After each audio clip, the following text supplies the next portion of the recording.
Der er gudstjeneste i den lutherske menighed i Kejle.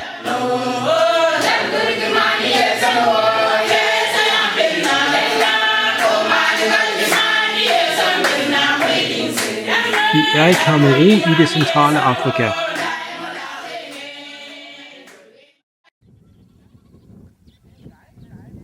Kirken er den lutherske brødrekirke, som er en lille kirke med omkring 120.000 medlemmer. Kudimekeli kastudunia kanda paknaya gustdiskoveshinda ka tidi kazumgum kajirgo kasawa ka kalumblinyikite kazum kan tashko kujare kalkal shaltamtanda. Kamerun har omkring 16 millioner indbyggere, som er fordelt på 200 forskellige etniske grupper med hver deres sprog. Der er store forskelle i natur og kultur mellem nord og syd. I syd er der meget regnskov, mod nord er der savanne. Kamerun er et fattigt land. Gennemsnitslevealderen er 48 år. De fleste bor i landsbyer. Som regel er der ikke elektricitet eller andre moderne bekvemmeligheder.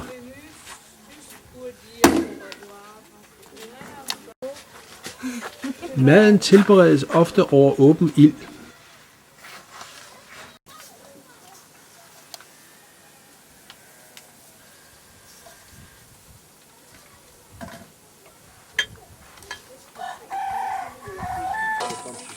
Mange steder må man gå langt for at hente vand. Her har man dog fået en kinesisk vandpumpe.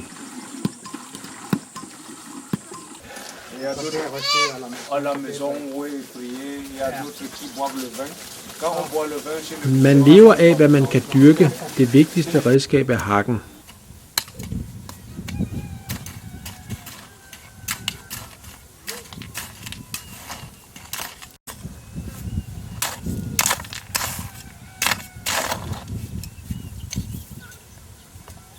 Måske har man et æsel, man kan bruge i marken.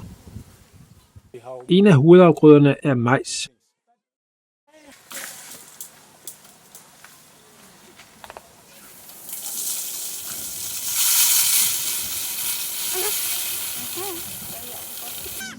I det nordlige Kamerun bor også fulanerne, som er kvægnomader. Deres sprog fulfulde bruges meget som fællessprog i denne del af landet. Yesu almasihu wi njehe ko toye nder duniyaru on andina wolde am ye andine ɓe mi wondan be maɓɓe ha kero duniyaru.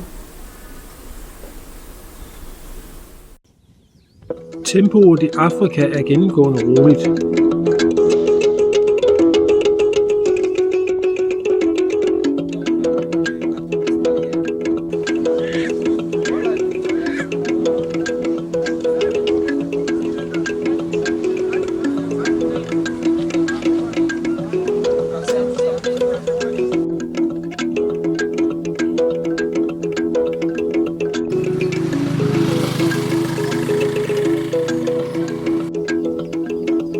Byerne kan dog godt være hektiske.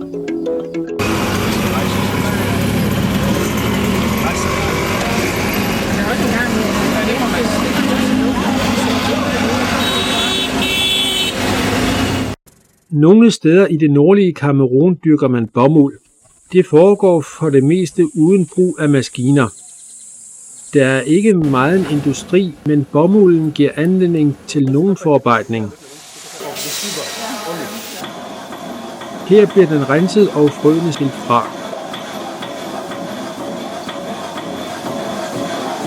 De bliver brugt til produktion af olie.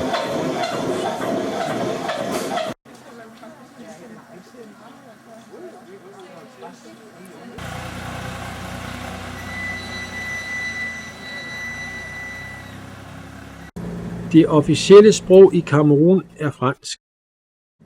Allez dans le monde entier proclamer la bonne nouvelle. Faites de tous les hommes mes disciples. Baptisez-les au nom du Père, du Fils et du Saint-Esprit.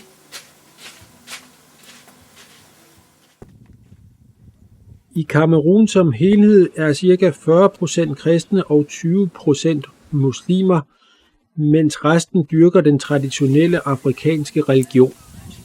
De fleste i syd er kristne, mens flertallet i nord er muslimer. Forholdet mellem kristne og muslimer er gennemgående godt og uden de store spændinger. Den lutherske brødrekirke har sit tyngdepunkt i nord.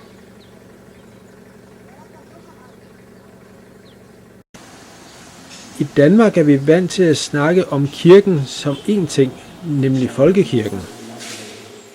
Sådan er det ikke i Afrika. Der er mange forskellige kristne kirker repræsenteret i Kamerun.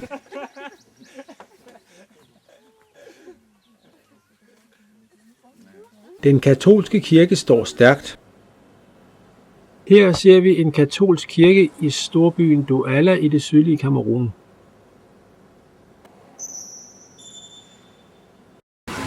Den lutherske brødrekirke er startet af missionærer fra den amerikanske brødrekirke i 1920'erne.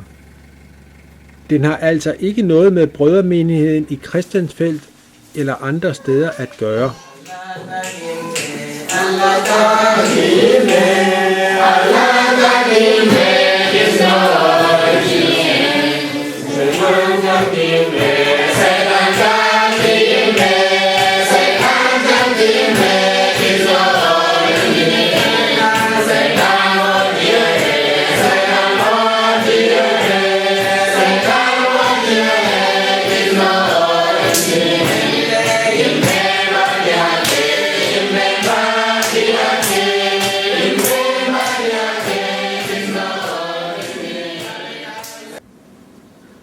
Tilknytningen til den amerikanske kirke er ophørt nu. I 1997 valgte Brødrekirken at indlede samarbejde med Sudan-missionen i Danmark. Nu lægger man vægt på ikke at være afhængig af andre.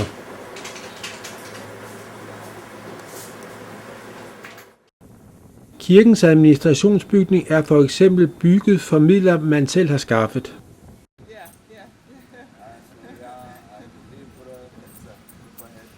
Je sais que les Africains aujourd'hui, quand ils voient les Blancs ou les Occidentaux en général, c'est dans l'idée de toujours demander quelque chose, de tendre la main. Mais moi j'ai horreur. Quel type de chrétiens nous sommes en train d'élever ici? Des chrétiens commandeurs, moi ça me tombe très mal à l'oreille.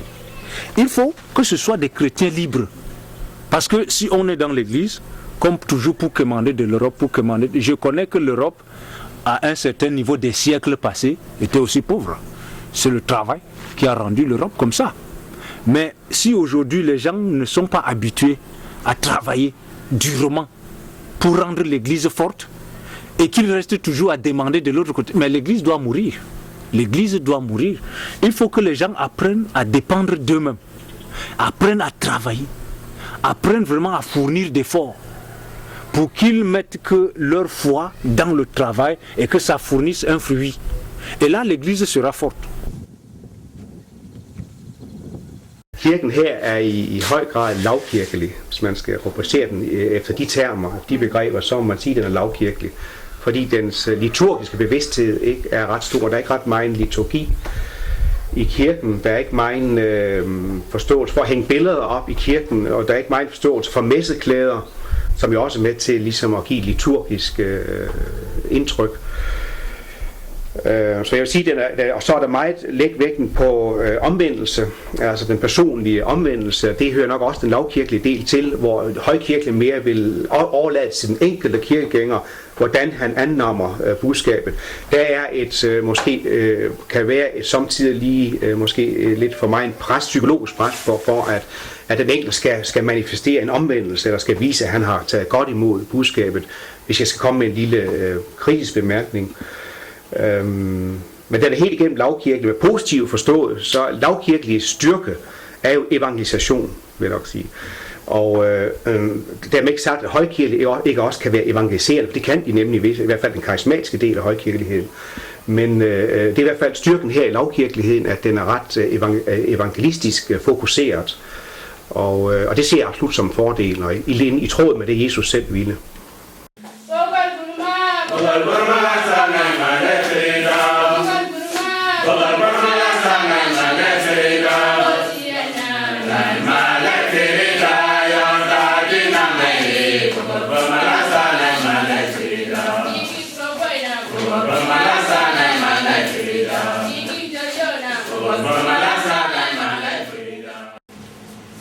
Det lavkirkelige viser sig også ved, at man ikke har en biskop, men en kirkepræsident.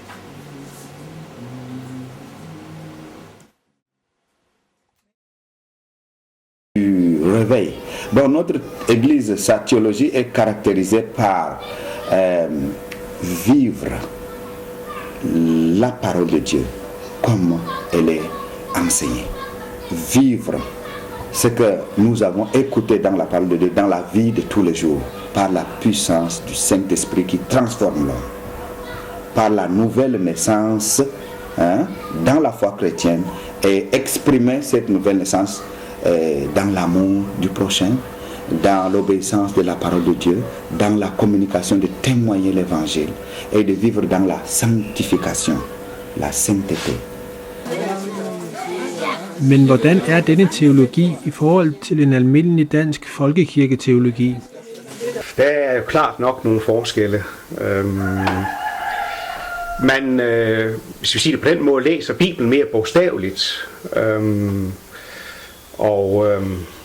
Man har nok også, det kan både være positivt og negativt, den tendens at hænge kristendom op på nogle bestemte ting. At hvis du er for det, så er du en virkelig god kristen, men er du imod, så er du ikke helt den gode kristen, som du burde være.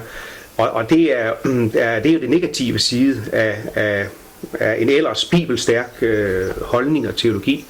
At der ligger en fare i at hænge kristendom op på nogle bestemte ting.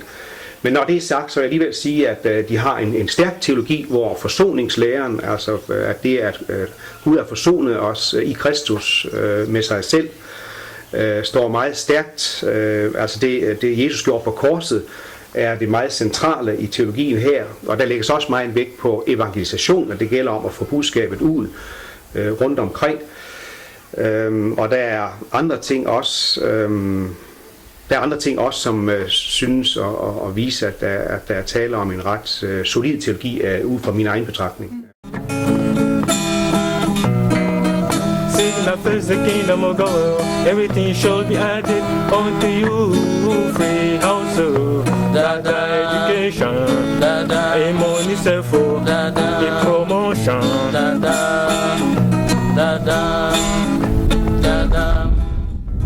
Alors voilà ce qui fait la différence, ou bien qui fait la théologie de l'Église fraternelle luthérienne du Cameroun, c'est vivre la parole de Dieu comme nous l'avons reçue, comme elle a été enseignée par le Seigneur Jésus-Christ, et avoir une base de la nouvelle naissance quand on est chrétien. Et certainement, nous considérons l'Église universelle de Jésus-Christ. Nous ne sommes pas dans une boîte exclusive détachée. Nous vivons dans un corps. Et l'Église du Christ est un ensemble. Et l'Église fraternelle luthérienne du Cameroun, dans sa théologie, reconnaît et croit à l'Église universelle de Christ. C'est pour cela que nous ouvrons les relations avec les frères et sœurs des autres confessions, sur le plan national, sur le plan international, parce que nous avons vu que l'Église est un ensemble. Oui. Et la famille du Christ, elle est grande. Oui. Et nous acceptons les autres qui respectent notre tradition, notre conviction, notre but, et qui ont les mêmes visions, et que nous respectons aussi leur but et leur théologie. Et c'est comme ça que nous avons vu que nous pouvons très bien coopérer avec la SUMDE, que nous avons trouver une église fondée sur Jésus-Christ qui a le but de l'obéissance au commandement du Maître, d'annoncer l'évangile et d'approcher même les autres confessions dans un dialogue pacifique pour transmettre l'amour de Dieu. Nous avons trouvé que c'est une église, une organisation qui partage et qui a la même vision que nous. Et nous avons la joie de coopérer avec l'Assemblée dans ce sens. Den lutherske brødrekirke har samarbejdet med Sudan-missionen om evangelisation blandt unåede folkeslag. Og Sudan-missionen bidrager finansielt til et projekt, hvor man ønsker at give omvendte fulater en god ramme og hjælp til at leve som kristne. Sudan-missionen støtter også radioevangelisation i Kamerun. Endvidere yder man konsulentbistand til opbygning af administrationen, og man giver også uddannelseslegater, for eksempel til Daniel Wapu, som vi har set. Det er vigtigt med veluddannede præster. Derfor har Sudan-missionen også støttet kirkens præsteuddannelse. Fra 2000 til 2004 underviste Inge-Lise og Regin Benner på præsteseminariet i Kejle.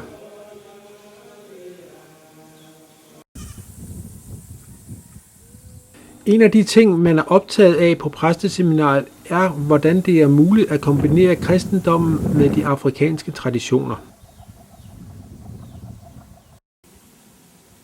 Man er bevidst om, at kristendommen skal oversættes til den lokale kultur, men at det ikke går an at kombinere hvad som helst. Der er teologisk betydning i de forskellige riter og ritualer. En af de præstestuderende udtrykker det således midt i et tropisk uvejr.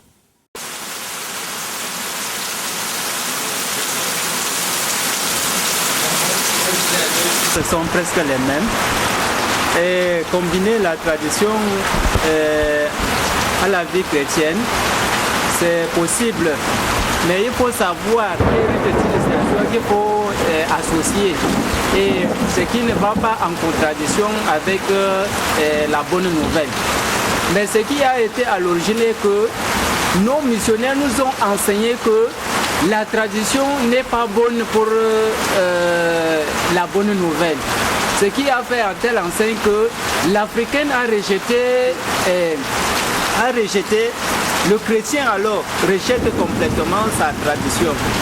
Alors on pouvait tirer une partie de la tradition pour inculquer dans le christianisme pour pouvoir évangéliser celui qui est dans la tradition, qui ne connaît pas encore Christ. C'était ça. On est obligé de regarder un peu la culture de la personne sur place et savoir intégrer. Heureusement que vous nous posez cette question. Le drame aujourd'hui, c'est que on n'a pas encore considéré tellement la culture de l'homme sur place. On a toujours voulu transférer la culture de l'homme blanc pour imposer, pour dire que bon, il faut qu'on fasse comme là-bas. Le vieux, comme ceux qu'on venait de voir là, ce sont des gens qui ne peuvent pas comprendre. Ils ne peuvent pas comprendre les choses de l'Occident.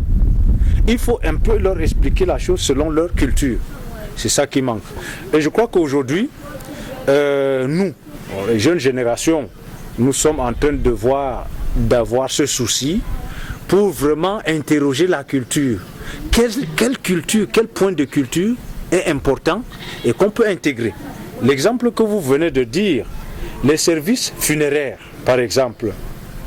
Ici, un exemple que je donne, chez les Moundans, il y a des familles qui disent que il y a une famille qui meurt et fait 3 jours et ressuscite et devient un fantôme. Il y en a ça. Un jour dans ma prédication, moi je disais que si l'homme Moundan avait eu une telle idée là, c'est sûr que c'était facile maintenant à lui enseigner la résurrection. Parce qu'il y a quelque chose qui coïncide bien. Ils savent au moins que dans 3 jours, un mort peut ressusciter. Il est facile maintenant de leur enseigner la résurrection de Jésus-Christ. Et là, si l'évangéliste ou le pasteur pouvait étudier leur rite, leur tradition là, comprendre ça, et maintenant amener l'évangile pour asseoir dessus, dire que bon, la tradition que vous avez eue, c'est vraiment un signe avant-coureur, une base de la Bible, parce que dans la Bible, il y a aussi une tradition qui dit ça. Et là, ils auraient ouvert mieux les oreilles pour écouter. Donc, mais le fait qu'on vienne leur dire que tout ce que vous faites là est mauvais, tout ce que vous faites là est mauvais, ça les repousse. ça les repousse. Mais quand on pouvait les approcher, il y a beaucoup de points dans la tradition ici qui peuvent vraiment lancer l'évangélisation. Le respect, par exemple, traditionnel, c'est beaucoup connu ici, dans nos traditions ici en Afrique.